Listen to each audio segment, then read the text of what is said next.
There's Kalista, and there's Tristana. I love how the crowd is now cheering Tristana first bans. That's where we've gotten to in the World's meta, and the Kalista, yep, it is going to be banned away. So far, pretty standard from WE. They have not allowed Cloud9 to pick Ezreal on red side once today.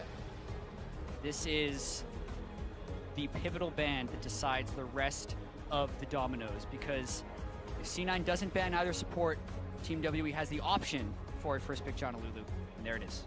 All right, well, that's pretty much, hey, we're not banning either. What do you guys want to do? They actually take Rumble away from 957 very early into this. This might mean that Impact would be okay with the Maokai pick. Also a Jarvan ban. This dictates that they don't want to trade things back around if they do have that one power pick, because they were expecting the Jarvan to be picked in the 1-2 slot by C9. Sejuani first pick, a real possibility if it's left open, even though it hasn't found as much success today as in previous days. Not available here for WE. Has to be Galio though, right, for Cloud9. There's a lot of discussion by the team, but they actually banned Xayah. So now the question is, do you first pick Galio with Janna, Sej being the next two things you give up? Or is this that situation we talked about where Team WE dares Jensen to play it? So my read on this is that you can't take Galio first pick because Janna Kate can just be taken on red side as a duo. So now they're basically daring Cloud9 to take away the Caitlyn. They can just go Kog'Maw on blue side, for example, and be pretty happy. Cloud9 do not want to give up Janna Kate, and I think it was smart for WE to first pick away the Janna. Yeah, even though Caitlyn is winless in this series, Sneaky did do over 1,700 damage per minute with this pick, but it means Galio is up on the next rotation for Team WE. Well, that should be the pretty simple pick here. WE hover it, the crowd cheers! It's Galio Kog'Maw. I mean, it just has to be, right? Because how do you crash the bottom lane turret against a Galio team? Every time you push up or think about diving, the Galio can stuff that play. Well, cheers, there's the Kog'Maw. We got the order slightly wrong, but WE should be taking these champions, and they do. Cloud9 are playing with fire here. WE going about as WE as can be. The first visit of Galio on the day. Now, Malzahar is the pick that we saw into it in the victory yesterday. They'd probably have to take it here. It's another one of those picks that Jensen hasn't really specialized in, but it's become almost the meta pick into the Galio. There's still others like Lucian, for example, and we've seen Ryze attempted and failed. Seeing what they decide on, they're just going to go for the more standard Lulu. Second round bans for Team WE are going to be very intriguing. Yeah, we also don't know exactly where the Galio is going. The assumption is mid because you need to be able to stop it, but you have to keep in mind that it could just go top lane, so Jensen has to be a little bit careful about what he decides to blind pick. Now, Cho'Gath at this pick for Sneaky is the god tier, because Cho'Gath actually does really well against top lane Galio, whose damage mitigation is going to be affecting the true damage. So that's why we saw Samsung Galaxy drafting at one point the Malzahar and Cho'Gath to stop a flex pick coming through of the Galio. And Papa Smithy, I think the Singe ban is actually required here, because even though Team WE can stuff the engages in the bottom lane, how are they going to force fights?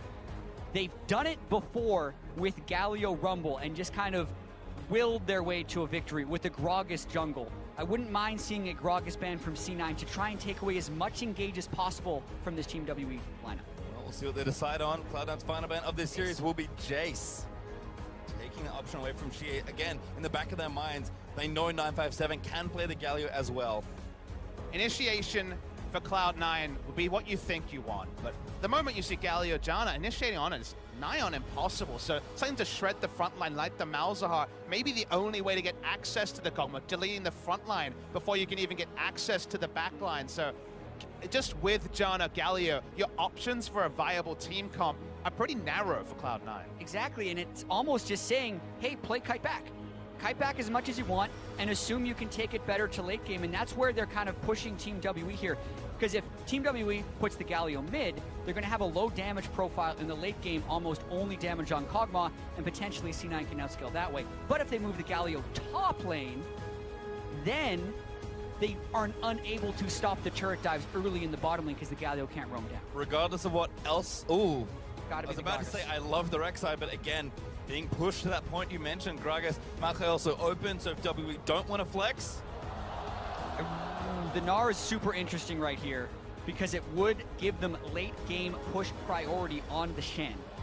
On a simple point, early game, they also have pushing lanes, and Cloud9 with the Caitlyn draft want to go around and take turrets, starting with unlocking themselves from the bot side. So I can understand it. It'd be a pushing lane in top side on the Shen. The Galio basically auto wins every push war. It's all down to this last pick for Cloud9. Just watch these two. There's always so much conversation between Reaper and Jensen, but Jensen says, I have some picks, I could probably play Mouse, but today I will finish my tournament or continue by playing Orianna. It's interesting they took the Orianna. To me, this is a very risky pick in this particular draft because it says to me, we need Sneaky to actually set the pace. Sneaky needs to get out of lane and be able to take down turrets, keep the gold lead pretty large for Cloud9. Actually being able to shockwave and do damage through this front line, or at least kill the front line if you can't get to the Cogmore, is so difficult to achieve. It's a really interesting decision. Yeah, and in 137 competitive games on record this year, 957 has played Gnar once and lost. So as far as being pushed to the brink of your champion pools, we are seeing it in this game. They're trying to take the Gnar because of the matchup, but it is not something Team WE has played with often. And again, this is what happens when you push a series, to this final game, is that something somewhere has to change. You know, you are pushed to your limit truly when you go the distance in a best of 5. And at some point, 957 was like, okay, I need to change up something. I want to play Gnar. That feels like the best pick for me in the matchup and for the team. Sorry if you haven't played it that much, because you got to prove it now. He's going to have a target on his head. Sejuani Shen with one taunt can basically stack up the passive and potentially try to snowball early through the Gnar lane, who is very squishy in the early levels. So Condi's jungle pathing, whether for once he'll actually pay a bit of his attention to the man who's been on the island the entire tournament for WE, the Gnar from 957. So many questions, and finally, we're going to get an answer on this series. And 957 has such a good pick for the comp. It's just a matter of whether or not they can make it work, because if they do not have that Gnar in the top lane, and instead they go with something like a Maokai, they are all magic damage, and it falls off tremendously in the late game for all the shields that C9 has. But he can be that physical damage threat that forces you to dump gold into armor for the split push and makes impact killable in the team fights. But he has to do well on it for that to work. Well, GA again flashing the flare, feeling confident in the crowd. Understandably goes wild. Game 5 between WE and C9. The odds of this happening, I think, before were very low as Jensen returns with flare in kind. Both these teams needing to step up to the pressure of Game 5. One game at this point to decide who faces Samsung in the semifinals of Worlds. Last game, Contracts had his worst jungle start that we've seen. The level 2 gank not necessarily working, falling behind Condi's pace. He's got to start well this week. Yes, decision making to invade some of those camps like the Gromp at level 5 really exacerbated the early game problems for C9. They fell down, were not able to get up. Interesting to note that neither team goes for any sort of aggressive vision. It's a defensive 5-man start for both sides. I think predictability for Condi is a big thing for C9 to get eyes on, given that it's going to be pushing lanes almost exclusively for WE. Yeah, and also got to point out that Team WE has insane disengage in the Team 5 phase. Janna and Gragas can both knock back. It's so hard to get through a Galio. Even Gnar can technically knock you back with Mega Gnar if he wants to.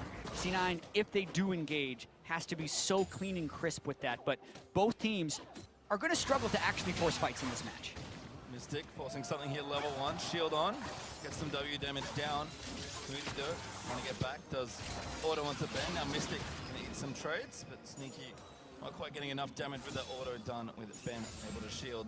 Again, a lot of onus on this lane to arrive for C9. I think for WE to continue to play the balance that they have played all series long. Mystic, he loves to be aggressive and get ahead if he can, but he'll need to have a lot of discipline to really go through what has been a grueling series. Yeah, and we watched this lane play out in Game 1. If Sneaky and Smoothie can get it working the exact same way, you would expect that turret to fall around 8 or 10 minutes. But we also know that one mistake with the Caitlyn lane, as we saw from Mystic and Ben when they got double killed by Sneaky, just ends the game.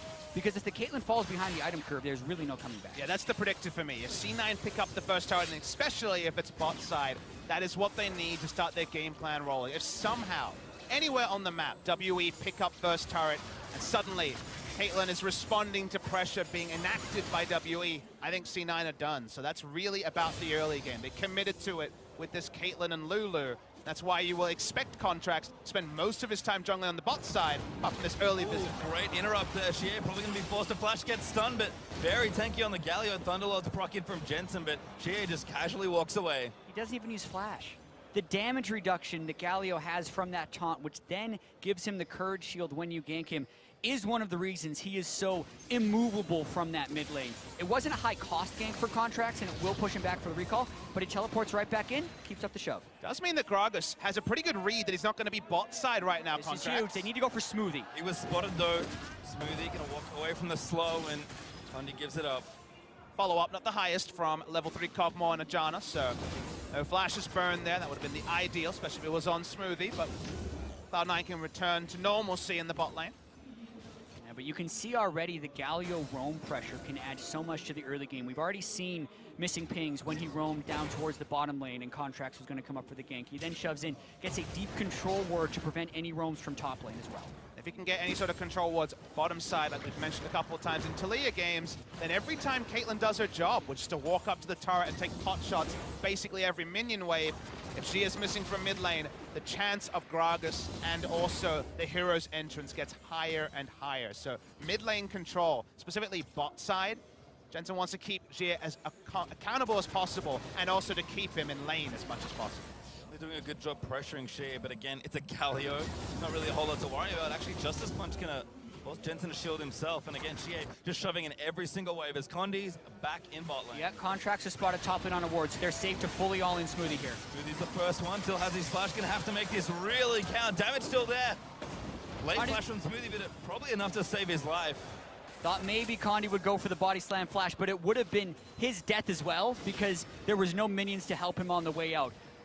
And a very important gank for the tempo of that lane, mainly because of the top lane ward that they had, enabling them to be so aggressive. And Galio makes this such a struggle for Contracts, because in a different game, if you don't have this auto-push lane, unkillable gargoyle in mid lane, you split the map, you play around bot side, you trust that you'll have your mid laner react, but Galio always reacts first, even before level 6, because of how much he can push. It's much safer for Sejuani to be topside. Contracts doesn't want to give up any kills like in the previous game, but that means that the collateral damage is that Smoothie has to give up his flash. Incoming dive perhaps though. Well, the wave's not on the spot for it. Instead, Contracts is going to ward out that Gromp. Condi actually now here. Looks like Condi may lose this, unbeknownst to him. No one has spotted each other yet. Now, Contracts will see him. Thing there. Looks like Condi's going top lane. Impact needs to book it. He does, and Condi does smite away the Gromp. This also lets Contracts know that he's pretty safe in there. And I also want to pose a question. You expect the Caitlyn to kill the turret in a lot of scenarios, but the late game scaling doesn't need to be the Caitlyn in this game. Maybe C9 is playing this lane to split, draw jungle attention, because if they can get their top lane and mid lane ahead, they potentially win the late game team fights anyway. So it's a very unique draft we've seen here where neither team allowed them to kind of complete the mecha team comp. They both have elements of early game and elements of late game, and it's all mashed together in this fifth. And I follow your logic, because you think about the late game and the fact that it's a 1 damage dealer comp, Nara with a bit of an assist, but 1.5 would be the generous way to look at it. And we saw yesterday the Galio comp be outpaced for damage, but it's really intriguing because to me it's all about vision control. If Orianna has full information, can choose her shockwave judiciously at 6 items, maybe there's a way that you're able to just power down the front line, kill the Galio. But in a different game, where they fall behind in vision at any point 6 items, Galio jumps on, suddenly the shockwave is never going to be in the right spot because of all the gap close, and then that chance goes away. And the Gragas threat also with the ult. So actually pulling off the big shockwave, whatever it needs to be in the late game, is kind of only possible with vision advantage. Yeah, and when we think about WE and their knowledge of playing around Galio, they have an 85% win rate with Galio mid this year. So very comfortable, very confident protecting it. And I think that's why, like, that turret's barely touched by C9, because even pre-6, Galio can assist with that presence in the bot lane just by roaming and getting vision control. Literally locking in Galio probably adds 5 minutes automatically to the turret destroying time. We've seen as early as 7 minutes. I think any earlier than about 15 is very difficult to engineer.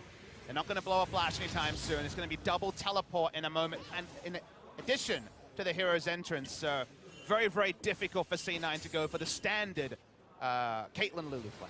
Given that we are on kind of a very historic moment, but either of these teams, depending on the result of the game, both teams playing very cautiously here. Smoothie gets a couple CSs. BF Sword Caitlyn's returning to lane, but Mystic unopposed, really equal in CS versus Sneaky now making his first back. That's a great spot for Kog'Maw to be in.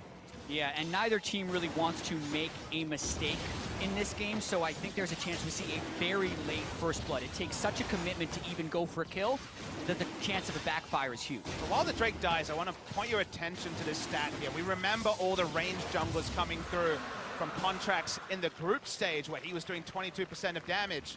Sneaky's picking up the slack here. They've changed priority. It's back to the tank junglers, and that's why Sneaky's around the tournament average, in fact, around Mystic's numbers, jumping up to 43% on the day. And those were WE's numbers from the group stage, with the jungler not doing very much and the AD carry doing the lion's share of it. So definitely matching their opponents here. Drax catches Condi, Stand United committed. They want to go for it. Permafrost in. Impact should be able to ride in. Ulti not enough. Oh my god, Condi almost saves his own life, but Jensen, he'll be the one with first blood. They make the commit work, but that top lane is now getting just wailed on by the Gnar. Gnar will eventually take the turret, but if they can actually take bot lane turret, maybe it's all worth it. They're going to keep going, Jack. Got to track the Galio. He's moving down towards that lane already. Sneaky's just got to run away. Took too much damage, forced the flash. That turret's going to stay safe. That's so awkward. Losing that trade means that Gnar will get a turret for free over time. You'd have to imagine here. Shen will back, does not have teleport to get back to lane. If they keep his health up, maybe they can try to engineer dive with flashes available on WE, but now it's almost impossible. It is so risky. No defensive heal for Smoothie. Teleport up for Gnar. Teleport up for Xie. Xie TP's in, Impact gets out. They know that. Mark cancel as well. Yeah, but 957 again. Cino tried to force the trade turrets, but no trade happening just yet. Double cancel was the end result, so a lot happens in an instant there, but WE pick up first brick, first turret in the top side for free, and all of Impact's time was wasted. Yeah, and I think that's also why we weren't expecting huge commits for First Blood, because in going for that play, they gave up that pressure top lane and now lost the top lane turret. Whereas if Team WE would have gone for similar play with the Galio ulting down, then they potentially could have lost the mid lane turret to Jensen. They're very slim margins as far as wave push is concerned in this match. Well, at least for Cloud9, arguably the second best person to get it does get first blood. Jensen, Morello Nomicon already finished from that first blood kill, and watch this one again. I mean, still a good combo. They get the permafrost detonation post-flash, still able to chain, and then the shockwave does technically stay in place from where he started the cast when you're dealing with the ball delivery system, so to speak. That's why it's a con. Yeah, the graphic was definitely very misleading, but the damage did resolve, so that was big for C9, but I kind of take your side of the coin where I'm like, okay, they killed him, but they couldn't turn it into a bot lane turret. Xie was still alive. He was going to be within Hero's entrance. Not getting the objective from a big investment. Remember, in fact, still about 60 seconds left on the cooldown means that it was really just a kill. They haven't even been able to cement wards in the red side jungle of WE. And I think the correct play would have been for Impact to immediately recall and run back top lane, because then the turret probably would have still had another wave left, but the fact that they thought about that bottom lane play when double teleport is up. Yes, they forced the double cancel out, but those are probably going to be back before C9 can get enough pressure to start the next play, and it was just outplayed by Team WE. Notice that Janna will re-enter lane with an Ardent Sensor advantage, so one more back timing for C9 means that Mystic's going to be even more immovable in the 2v2. Certainly a good thing there. Smoothie a little bit behind on gold as far as that completion goes. He's racing as fast as he can to get there, but will be a little while there. Sneaky also made it back. Berserker Greaves and 2 daggers join in with that BF sword, but Mystique again just looking to farm it up and skip the blasting ones. Yeah, this puts C9's bottom lane in a really difficult spot. Ardent Sensor is at its most powerful upon the point of completion, and it actually gets a little bit worse as the game goes on, since it's all about flat numbers. It's life on hit, it's magic damage on hit, and you're seeing the effects of one team having Sensor and the other one. Yep, Sneaky's running away. Help force coming from Contracts, but he's a little late. Actually found Condi, so Jungler's going to be called off from the attempt in bot lane.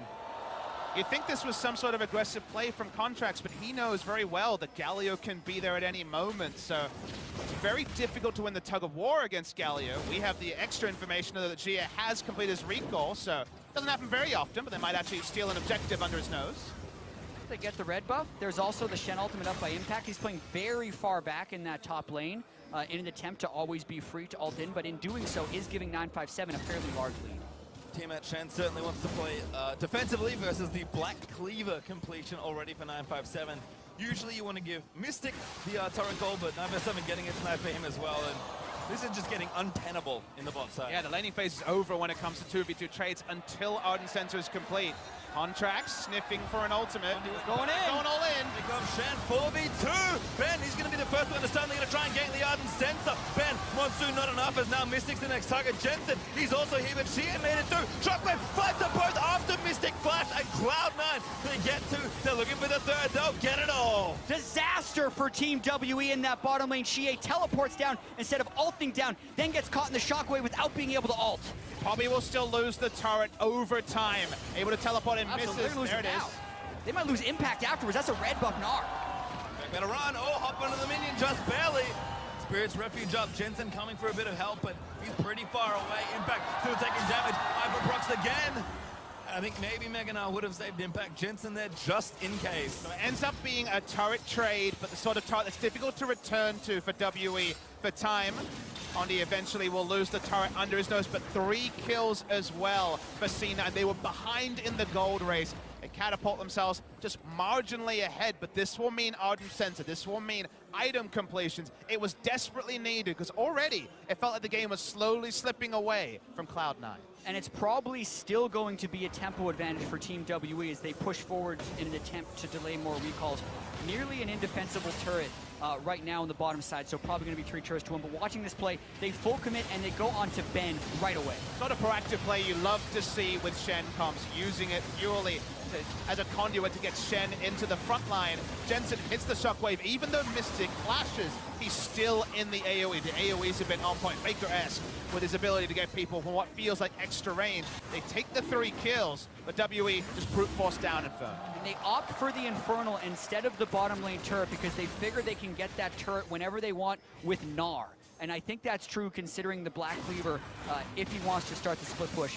The larger question, though, is can WE play around a very strong split pushing 957 with the Gnar? As we say, 1 pick on it this year, and when this team has struggled, it feels like they need to play around Mystic, yet it is Gnar who has a large percentage of the gold rate. A lot of the play pattern this game has been, can Impact get enough to justify Gnar auto-attacking down turret after turret?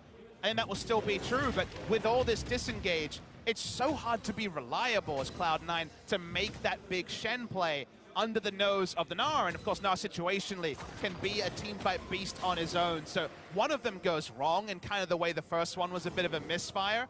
I mean, you're going to lose basically every inner turret, every outer turret, and the side lanes especially, very early in this game.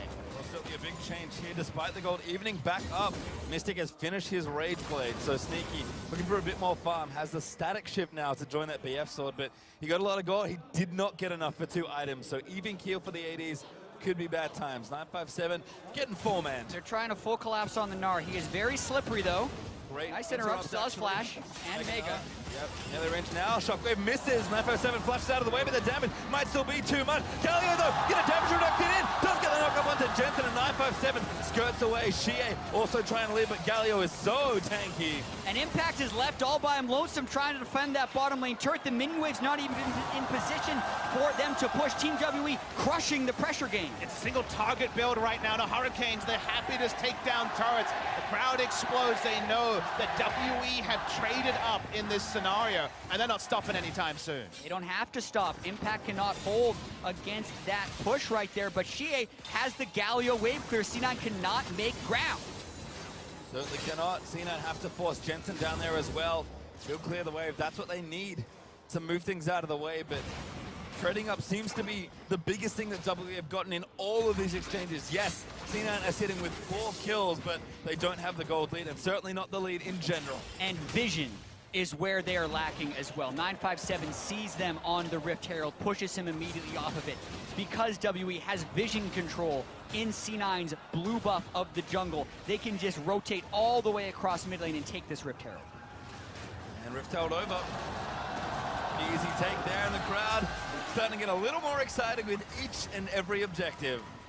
Reminding me a little bit of SKT versus C9 Game 2, where we saw impact in the late game, try to make a big proactive play, and Huni end the game. Obviously not as comical as that particular game, but with 957 on unfamiliar ground, they're playing around top lane pressure. No, top lane pressure without a jungler needed, just the innate nature of the Shen versus Snar matchup where Shen is being proactive around the map. They're playing around that pressure well. They're getting a lot more map control than W has had in a lot of these games so far, barring game 4.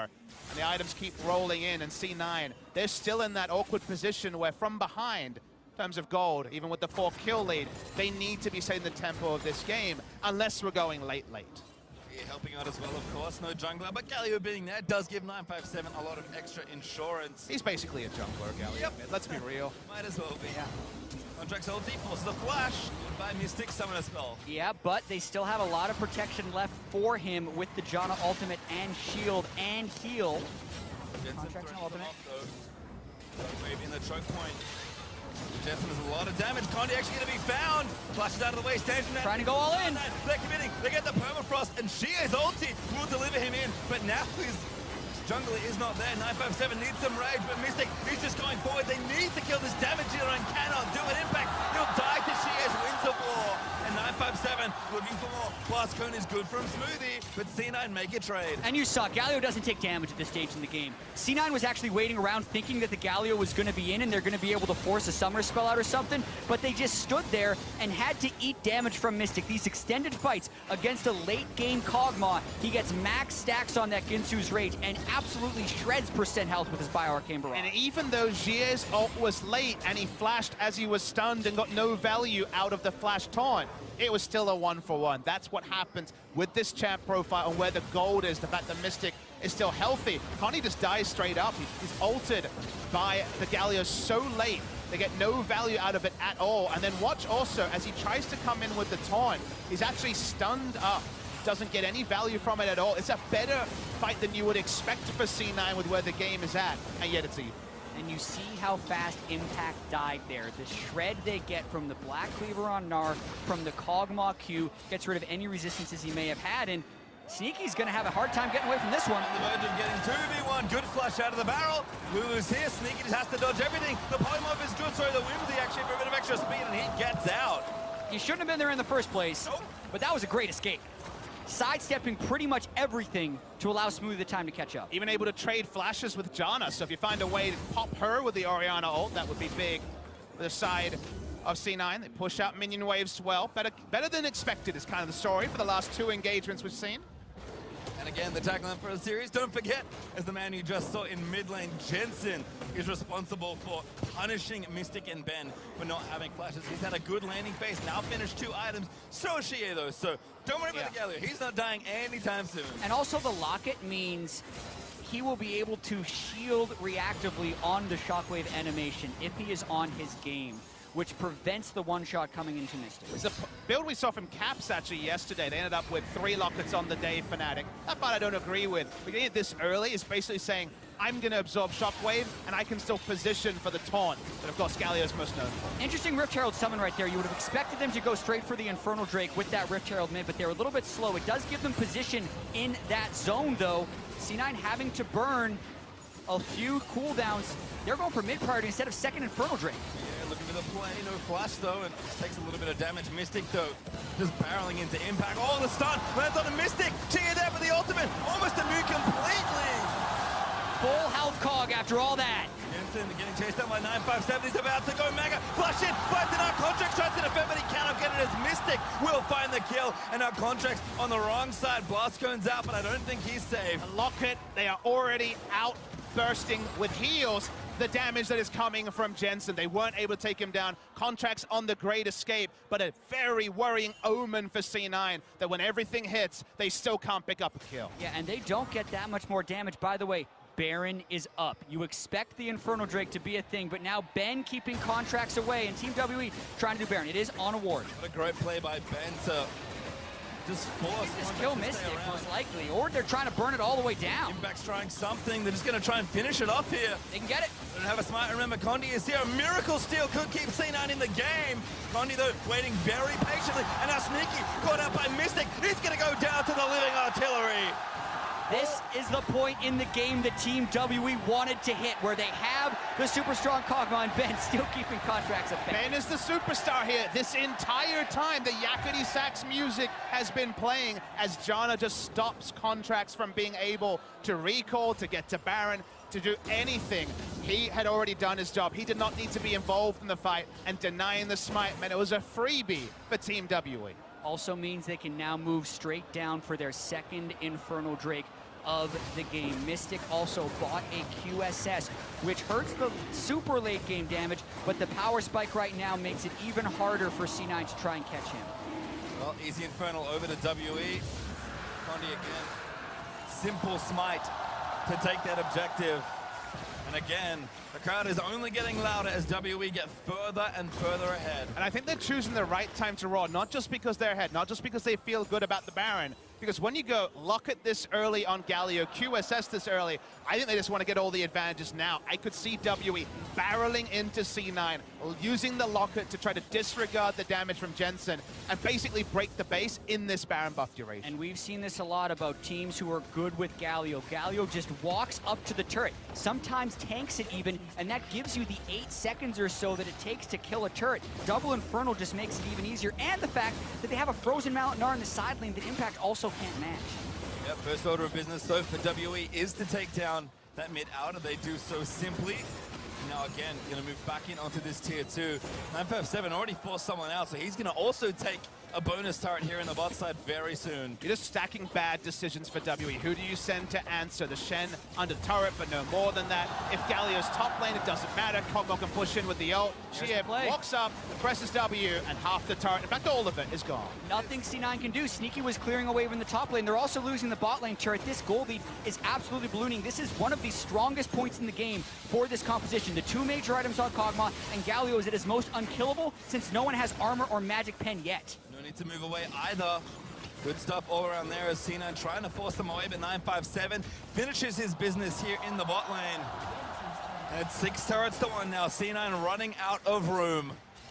I don't know what a one team fight for C9 looks like. I don't think they have the damage to penetrate. Their turrets are dying. C9 are in full base defense mode, but they're gonna try something. Ulti finds only Ben, looking to try and impact it in. Shockwave is enough to get the kill as Shia's ultimate does move in, but Impact able to get the kill. Shia again, just tanking it all, and the turret goes down. Cena forced back once more as Shia dives in, trying to find something. Permafrost is not bad, but Mystic just unabashedly hitting this inhibitor, and it falls down. That was probably the best case for C9, killing the support before Ben can use Monsoon, and they still lose the inhibitor. No threat on Mystic, not the slightest threat on Mystic at all, means they can just keep moving forward, taking down objectives every time the Bio-Arcane Barrage comes off cooldown. Rinse and repeat. It's a third Infernal for WE. Everything lining up for the Chinese home crowd team.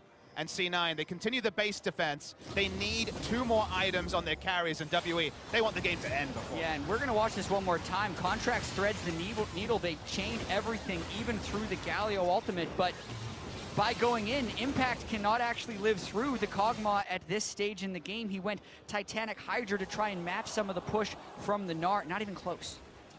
And it may only be 6,500 gold ahead for WE, but the effective gold lead is much larger than that, and if things could not get any better as W are trying to close the series if they do not win off this.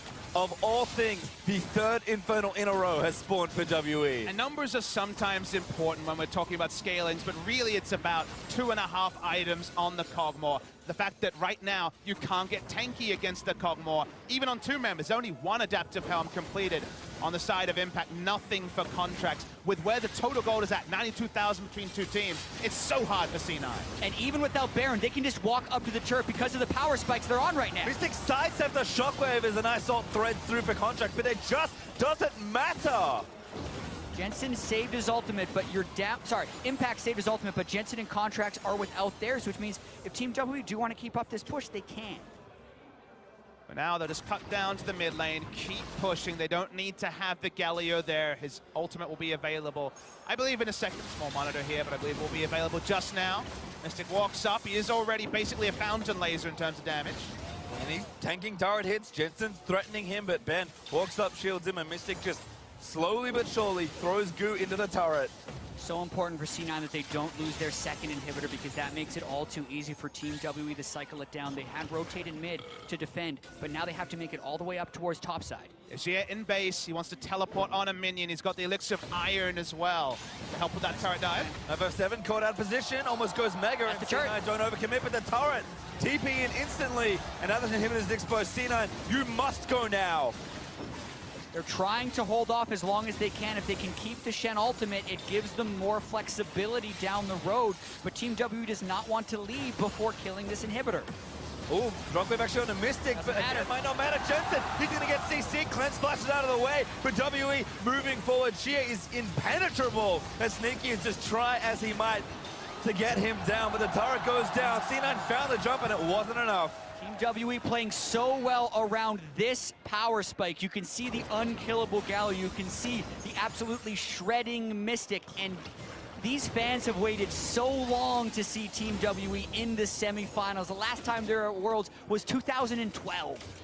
WE spent 5 games of this series trying to assemble their LPL faithful comp, and they got about as close as can be in this game. The Locket has trivialized damage. They're able to walk up. Doesn't matter if Mystic eats a shockwave, they will be able to persevere through that. And I love that stat, Jat, because Cloud9 have been to every Worlds they could qualify for. The first one they could even qualify for was the next year in 2013. It has been so long since Team WE, who started rebuilding around that famous IEM run 2.5 years ago, have finally made to this stage, and that's why the roar from this crowd, if WE can maintain what right now seems like an unassailable lead, will be insane.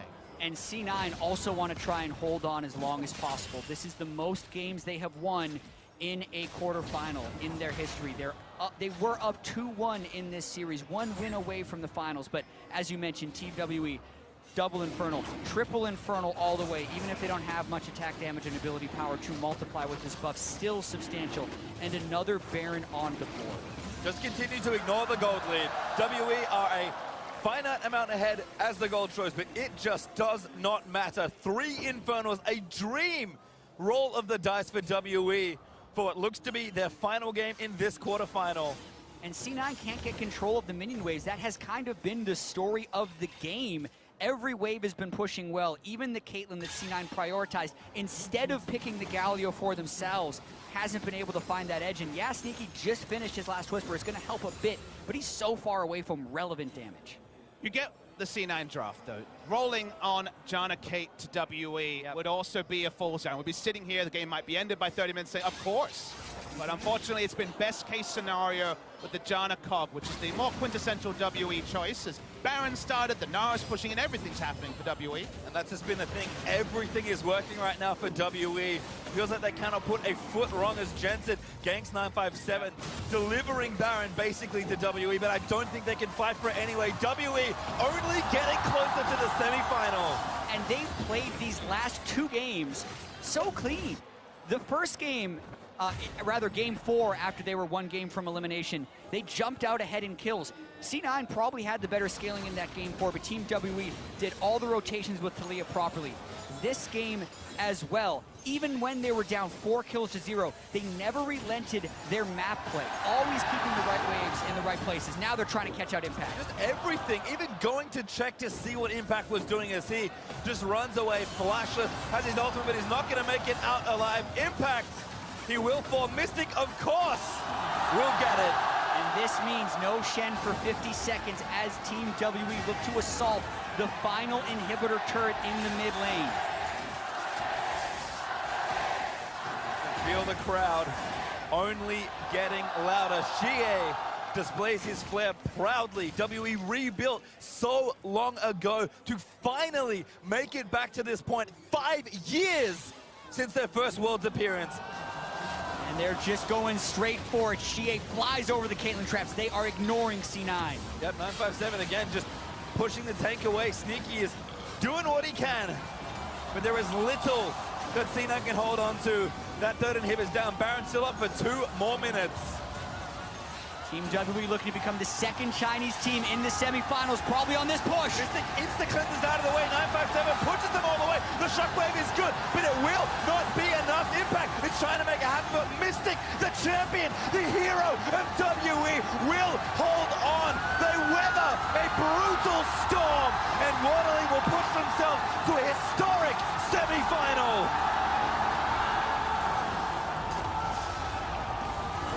listen to that crowd. That is what they came here to see, a victorious Team WE.